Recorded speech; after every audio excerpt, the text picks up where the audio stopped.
there was another question on, I think it was Teresa asked about hypothyroidism. Okay, this seems to be a big topic for a lot of people. I was actually doing a session with Brian today, and we went over. Oh, Brian! Hey, Brian, you there? Brian, where you at? Come back! Don't leave me now, Brian. I'm here. You want to take it?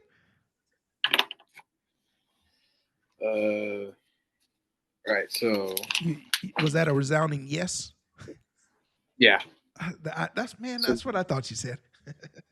All right. So, Brian, we're going to cover hypothyroidism. You want to hit us with that? So hyperthyroidism. All right. Let's take them one at a time. So first of all, let's start me here, because there's some people that said, hey, where is the thyroid even located? What would you say? Above the trachea. Now, when you say above, I don't know what you mean. Above means like up here.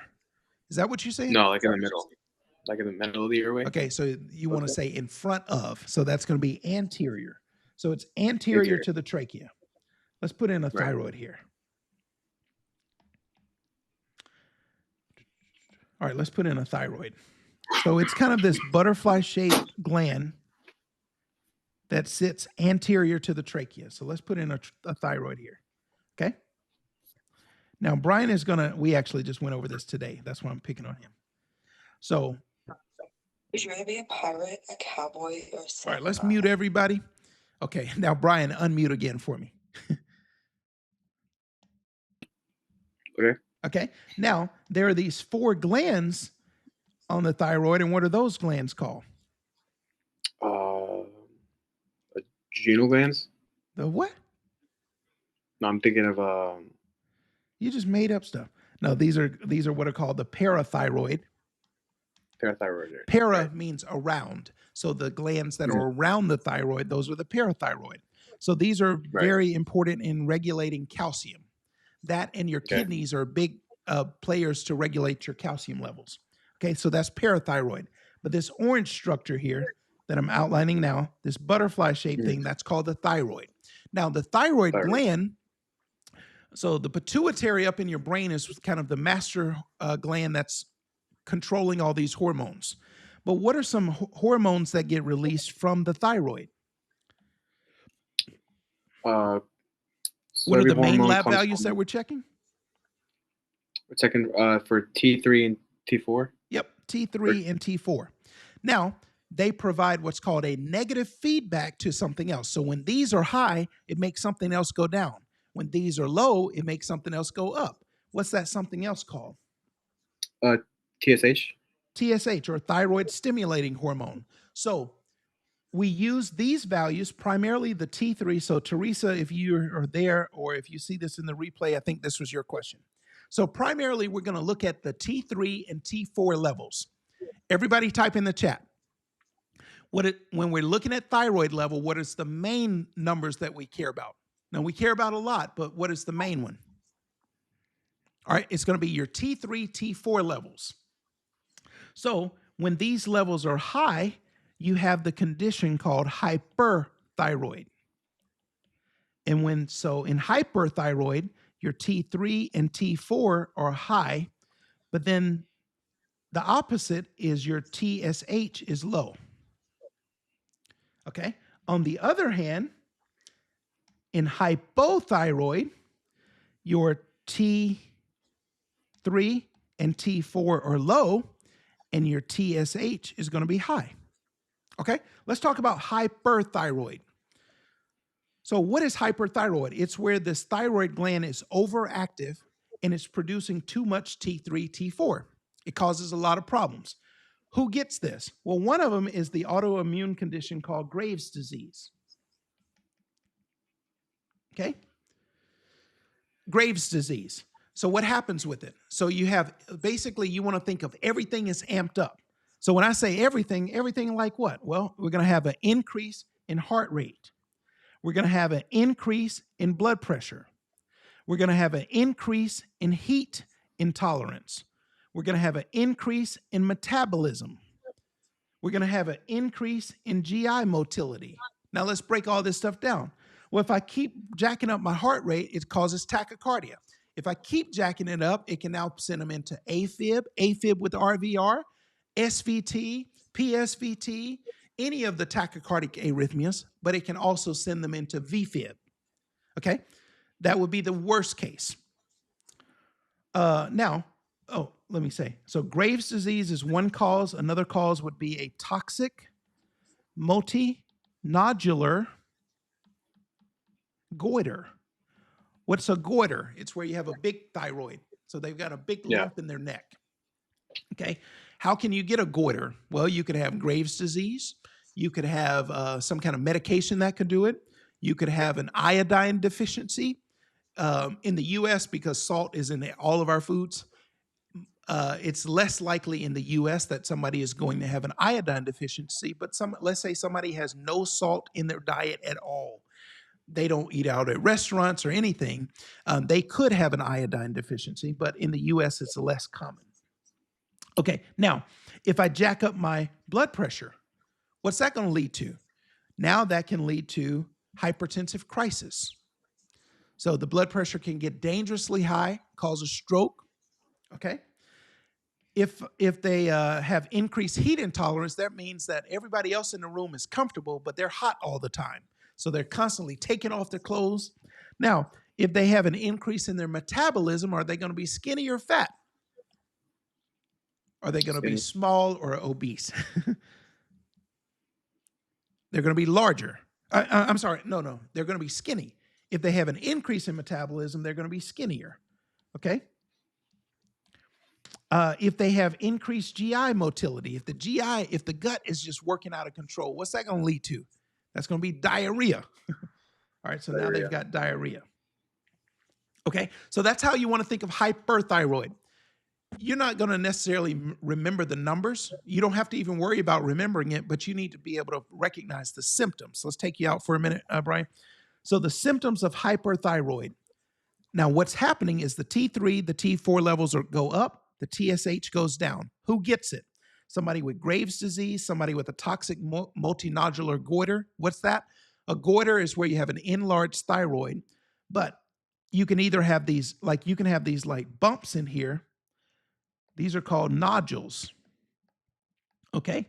Now, sometimes these nodules dangerously cause you to produce too much thyroid.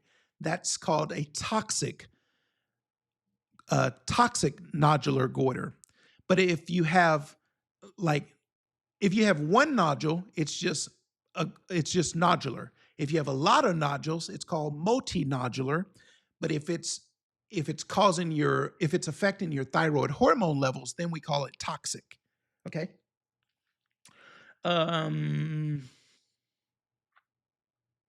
Okay. Some other signs that you can have are increased heart rate, increased blood pressure, heat intolerance, increased metabolism. So they're probably going to have diarrhea, skinny. They'll probably be tired, stuff like that. But tired doesn't really mean anything. Every chronic condition, you're tired. Like you don't really see people with any chronic condition and they're just super energized all the time. Most chronic conditions, they zap your energy because they're taking nutrients away from your cells. Okay, now let's talk about hypothyroid. Okay, who gets hypothyroidism? Well, it could be maybe you have another autoimmune condition. That's going to be Hashimoto. So Hashimoto thyroiditis. That's an autoimmune condition. Primarily affects females greater than 40 years. Okay. It can affect anybody, but more likely it's going to be greater than a 40-year female. And that's true for all autoimmune conditions, whether it's lupus, whether it's myasthenia gravis, Lambert-Eaton myasthenic syndrome, most autoimmune conditions, systemic lupus erythematosus, it doesn't matter. Most autoimmune conditions are rheumatoid arthritis. They're likely to affect females greater than 40. Who else gets it? Somebody who's had some kind of radiation, like they had throat cancer and then they got radiation, that could wipe out their thyroid, or they've had their thyroid removed. So they've had a thyroidectomy. So thyroid surgery. Okay. Now, in this case, you're going to have a lot of the opposite symptoms. So everything is down. So heart rate is down. Blood pressure is down. Instead of heat intolerance, they have cold intolerance. So they're cold all the time while everybody else is comfortable. So they're always having to put on a sweater or a blanket, stuff like that. Instead of diarrhea, they're probably going to have constipation. Both of them can have fever, or both of them can have chills, night sweats, high or low. They both can have fatigue, hair loss, dry hair. Those aren't really specific. Are they likely to have weight gain or weight loss if their metabolism slows down? Yeah. So this patient is likely to be obese. So one's likely to be skinny, one's likely to be obese. So we've got some very different symptoms that can kind of point to hyper versus hypothyroidism. Okay. Now, the big things that you want to know is the dangerous levels of both of them. When your thyroid level gets dangerously high, we call that, Brian, come on, what you got? So then that's what I'm gonna have, like, obviously, like the moon face, No. the You're buffalo giving me neck. Cushing's. Cushion- We're talking oh, about thyroid. thyroid. Okay. Yeah, just obviously. Oh, so they'll have obese and skinny legs. No, you're still giving me Cushing's. Cushing's. Oh, I'm Okay, lost. we're Sorry. talking about thyroid. Cushing's is a different organ. Right. Okay. All right. So you're tired because we went over this today. So So tired. Yeah. the dangerous, somebody type it in the chat. What is the dangerous form of overactive thyroid called? This is really important to know because this is life threatening. It could kill your patient. It's called a thyroid storm. Myxedema, coma. No. All right. Oh. Take a break. All right. It's called a thyroid storm. Okay. The dangerous level of an overactive thyroid is called a thyroid storm. It's where your thyroid is storming out, it's spazzing out. You've got so much thyroid that your heart rate just goes through the roof. Next thing you know, heart rate's 200, blood pressure's 200 over 120. Okay, so this can lead to all kinds of tachyarrhythmias. It can also lead to hypertensive crisis. The reason you want to know this is if you have a patient with all these kind of symptoms and their heart rate is dangerously high, their blood pressure is dangerously high, the biggest thing that you got to worry about is thyroid storm that can kill them, and we got to calm stuff down right away. Paramedics, you want to know that the drug of choice is a beta blocker known as propranolol. But it's a beta blocker. Because why do we give beta blockers? We give beta blockers for heart rate. We give beta blockers for blood pressure. So a beta blocker is going to help with both the heart rate and the blood pressure by stopping the beta receptor. Okay, so that's thyroid storm. The other thing that you want to know is the very dangerous side when your thyroid gets really low. And what's that called? Type that in the chat. So when your thyroid gets super high, just going crazy, it can cause a thyroid storm. What's our treatment of choice for that, Billy? Just unmute. I just said it. Yeah, I'm drawing a blank. That's okay. For thyroid storm, the treatment of choice is a beta blocker. The number one beta blocker to use is propranolol. All right, let's say that again for everybody. You got a patient with a thyroid storm. How do we treat it? Beta blocker. Which beta blocker do you get to use if you get to pick? Propranolol. You may not have propranolol. You're going to use whatever beta blocker you have based on your protocols. Okay? Does that make sense, everybody? So, Billy, again, what's the treatment for a thyroid storm? Sorry, I missed it. We were getting dispatched to a structure fire, but I'm not going on it. I missed that part. I'm sorry. Okay. So, did Beta you hear what blocker. I said? I heard the beta blockers and then the propranolol. But Okay. after that, I So, missed for it. thyroid storm, the treatment of choice is a beta blocker. If you get to pick, use the beta blocker known as propranolol. And the reason for that one is it's a non-selective that works on beta 1 and beta 2. Like some beta blockers, they either like beta 1 or they like beta 2. Propranolol is non-selective, so it works on both. It actually stops both of them. Okay? Now, the next question is what about the thyroid that's underactive, that's not working, it's not producing enough T3 and T4? What's the life-threatening situation of this called? And the reason thyroid storm in this situation are tested is because they're life-threatening, and you got to be able to recognize this on a test. But more importantly, you need to be able to recognize this in real life. Somebody type in the chat, what's the life-threatening low thyroid called?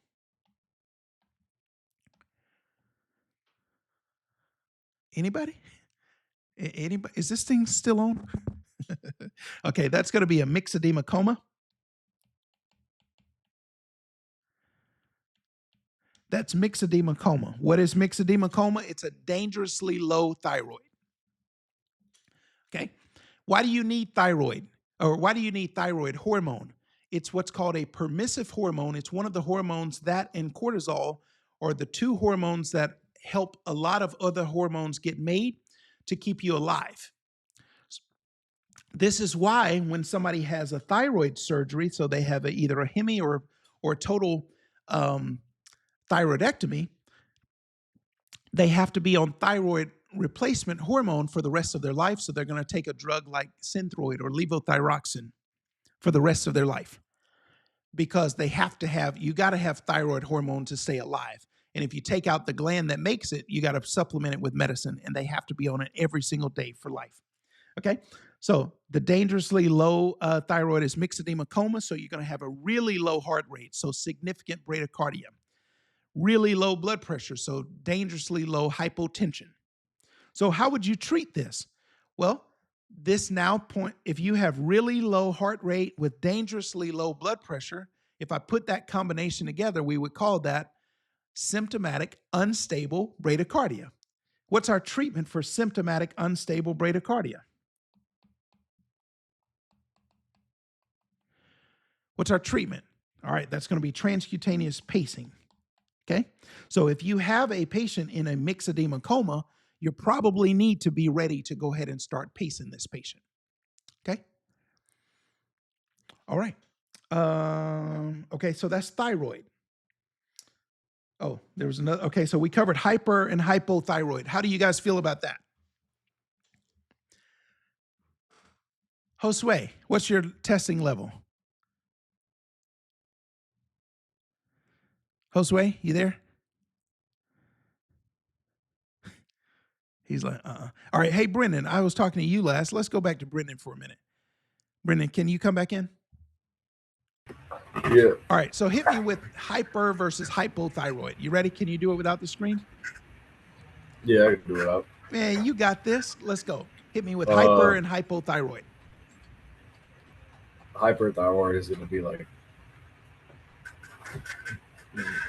the Addison's or whatever. It's just gonna be, everything's going to be just up. Like the T3, T4 levels going to be increased. Their just everything, like heart rate, all their vitals, their blood pressure increased. They're always going to be like hot, uncomfortable. Okay.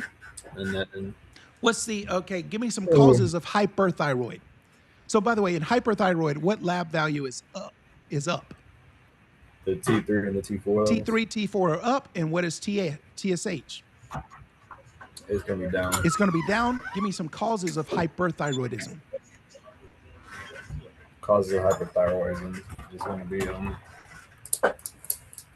all right, so we said Graves' disease, toxic multinodular goiter, things like that. Okay. right.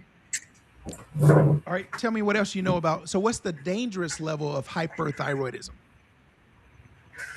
There you go into like thyroid storm. Thyroid storm. All right, thyroid storm is a life-threatening medical emergency where your T3, T4 levels are dangerously high. You've got too much thyroid activity. And what's our treatment going to be? All right, come on now. You got your colleagues there. Don't embarrass yourself. Yeah. Right. Yeah. Yeah, what up? Hey. Sorry, I'm not trying to interrupt. Yeah, just messing up my class. All right, keep going. Treatment for some thyroid storm would So be how you gonna treat it? or else a beta blocker. If you don't Beta have blocker. What's the beta propranolol. blocker of choice? Propranolol. Check you out, my man. I know you had to look, but you did good. You did well. All right, so let's go with let's see, Kayla. Let's put Kayla in the box. Kayla looks like she's ready to jump in. Kayla, let's go. You ready? No, but yes. Okay, I heard yes. Sounds good. Let's go. So tell me hypothyroid. So underactive thyroid, let's start there. What you know about it? Not much about it. I just went through. Where you been? I just went through. Okay, so tell me what you know. All right, let's help you out. Well, for Okay, hypo, so let's start here. Okay. So the lab value that we measure primarily in thyroid conditions is what lab values? Just The look at the T3 screen. and T4. Okay, it's me and you, okay? Nobody else. The world doesn't see us. It's just me and you in this. So what lab values are we going to look at again? T3 and T4. Okay, in hypo, so that means low. In hypothyroid, your T3, T4 levels are going to be up or down? Low. They're going to be low. Down. So if those levels are going to be low, your TSH is going to be? High. Nice. All right, you're on a roll so far. All right, we got about 10 more to go, okay? All right, so now give me some causes of hypothyroidism, some common causes. One of them is an autoimmune condition where your body starts attacking your own thyroid gland. And that condition is likely to affect females greater than 40 years old. What's that condition called? Just look at the screen. Hashimoto. Hashimoto. Hashimoto. Yeah, you're good. You got it. So Hashimoto. Okay. Now, some other things that could wipe out your thyroid is, well, you don't have one. They took it out. Okay. Because maybe you had a goiter that was pressing on your airway. It got so big, it was causing compressive symptoms and stopping you from breathing. So they had to take out the whole thing. They had to do a total thyroidectomy. So they did thyroid surgery. By the way, if you've had a thyroid surgery, do they have to replace it with medications so your thyroid so that you can produce thyroid hormone? If you take out your thyroid, do they have to be on medicine for life? Say yes. Yes. Yes. And what's that drug called? So the med for it, that's going to be Synthroid, also known as levothyroxine. Okay? Levothyroxine. Okay? And they'll be on that for the rest of their life. How are the symptoms different from hyperthyroid? Well, think of everything going down. So heart rate goes down, blood pressure goes down. They're always cold. They're constipated. They're obese, things like that. Okay? They're very weak all the time. Some of you may have some of these symptoms. If so, have your doctor check your thyroid levels. A lot of people are underdiagnosed. I mean, a lot of people have it and they are diagnosed, but there are a lot of people who are not diagnosed or they're misdiagnosed with something else and it's actually a thyroid problem. Okay, what is the dangerous form of low thyroid called? Say myxedema coma. Myxedema coma. Oh, good. Myxedema coma. Check you out. Yeah, so myxedema coma. And when this is life-threatening because your heart rate goes down so low, your blood pressure goes down so low, it can send you into shock. How are we going to fix that, especially at the paramedic level? What are we going to do? Pacing. Yeah, this patient needs pacing. So what's your testing level, EMT or paramedic? EMT. Okay, that's okay. But you still so you're not going to be able to do things like pacing, but you still want to be able to recognize these endocrine emergencies. All right, good job.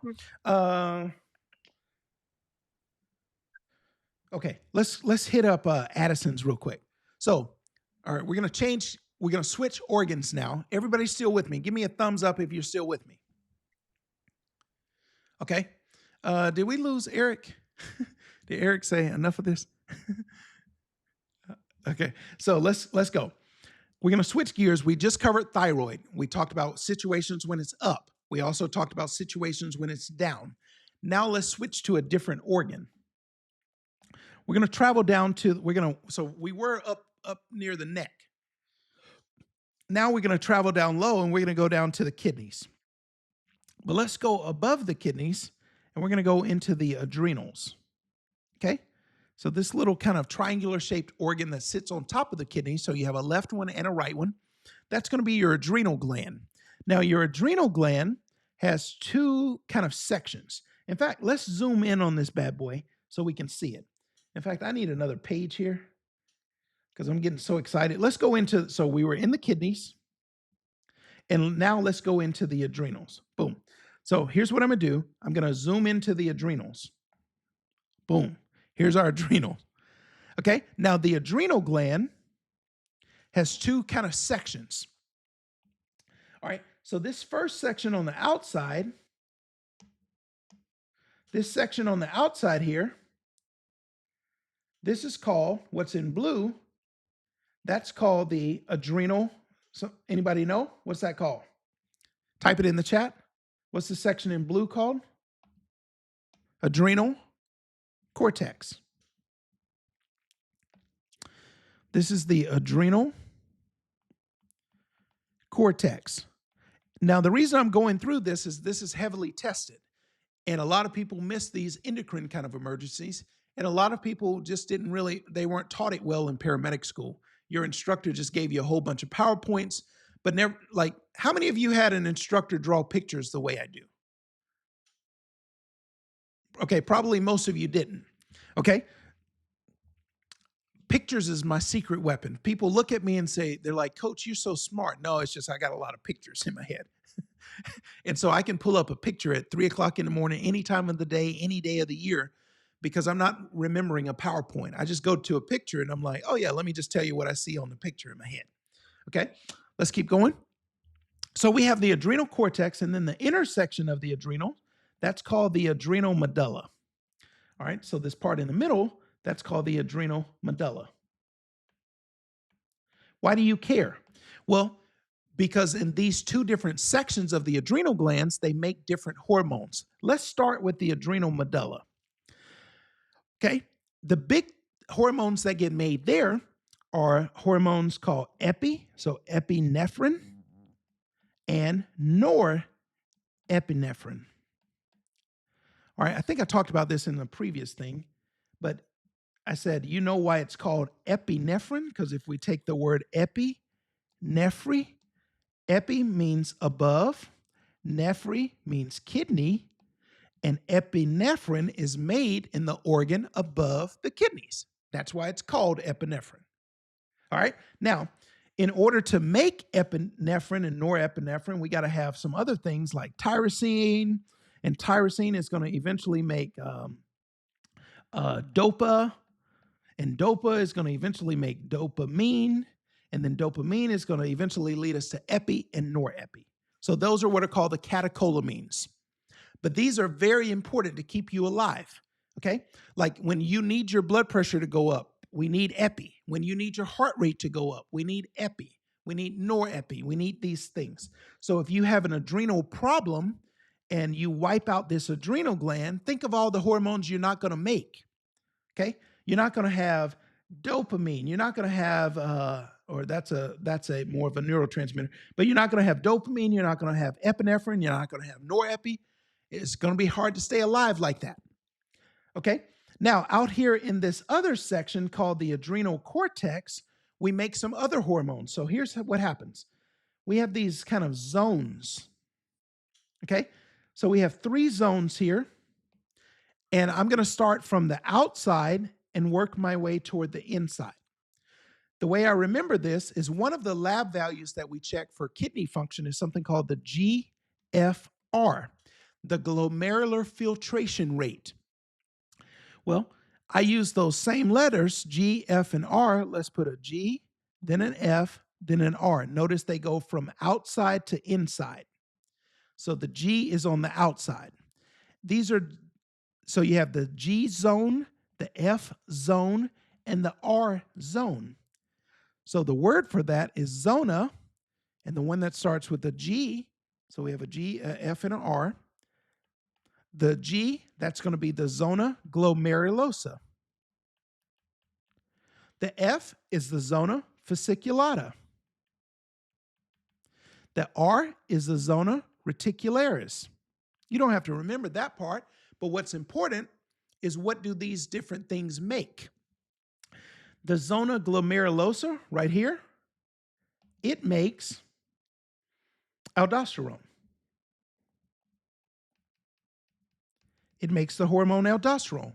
Why do we need aldosterone? It's a part of the renin-angiotensin-aldosterone system that helps to regulate your blood pressure.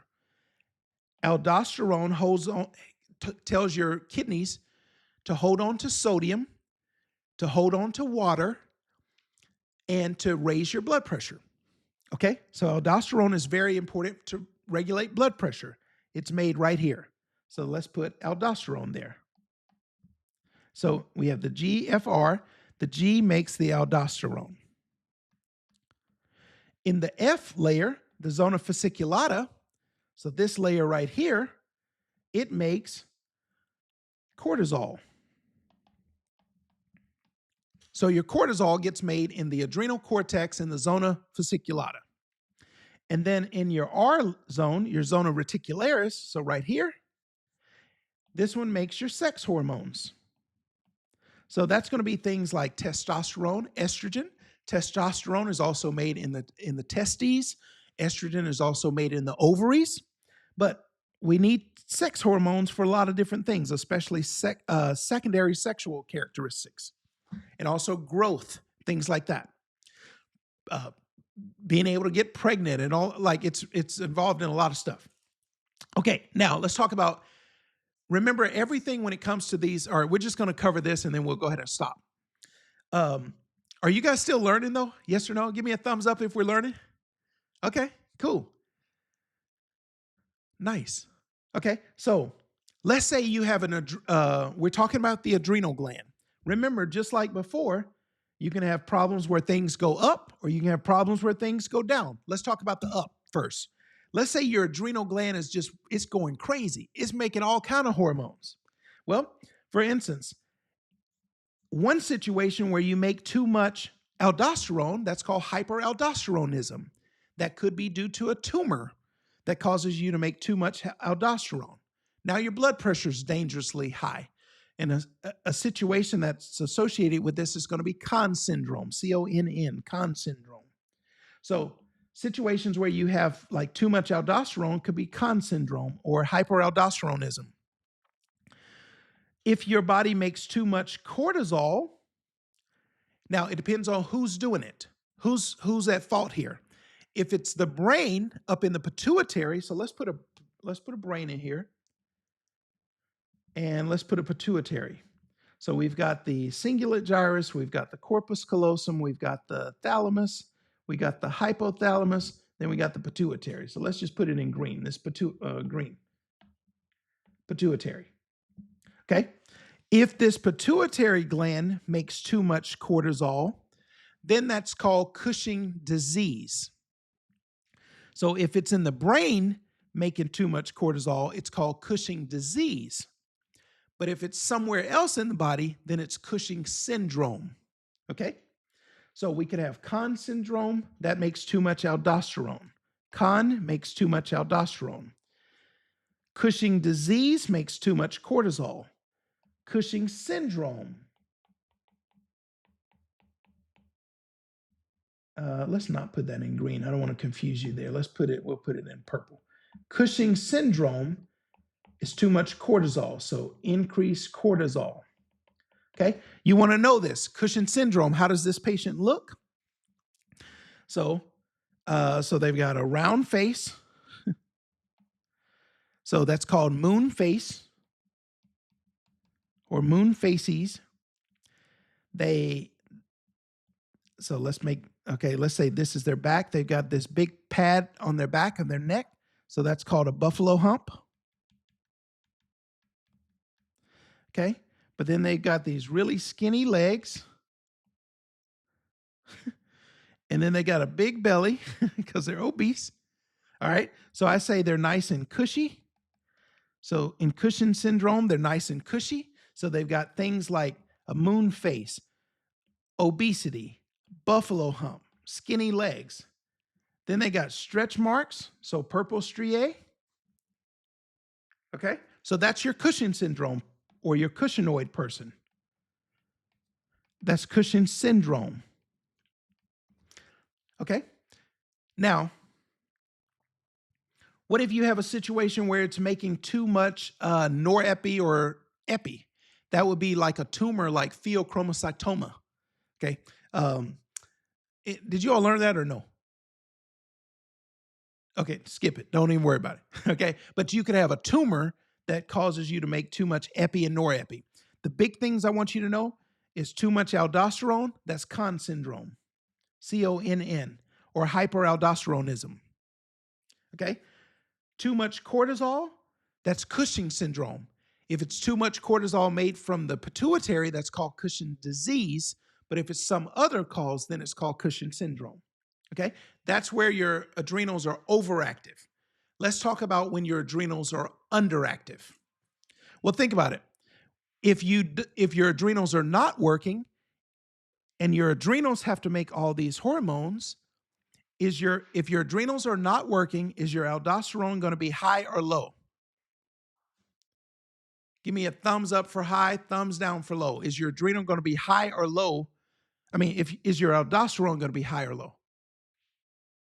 It's going to be low.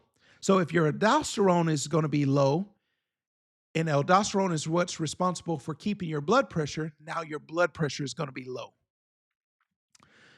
Cortisol. Is your cortisol level going to be high or low? In an underactive, your cortisol level is going to be low. Cortisol is how your body handles stress. That's why it's called the stress hormone. When your cortisol levels drop, you're not going to be able to handle stress well. You're not going to be able to help make epi, norepi. So your heart rate is going to go low. Your blood pressure is going to go low. Now, the worst form of that would be Addison's disease. Let's put that in blue. So Addison's disease. So this is where a patient has an Addisonian crisis. It's due to an underactive adrenal gland.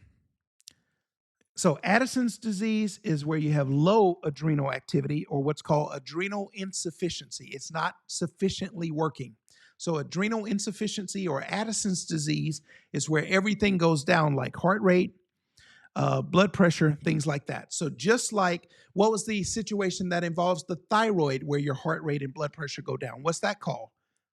What's the dangerous situation in the thyroid where things go down? What's it called? Myxedema, coma. Myxedema, coma. And then the dangerous condition in the adrenal is Addison's disease. Okay? Okay. Any questions on that? So we're going to stop here. I was going to go, there was another question about abdominal emergencies, but what I want you to do, because I was going to hit this, but I actually cover all of this in the comprehensive study guide. So I cover every one of these topics, and I want you to just go check that out. We could literally do a whole session on this.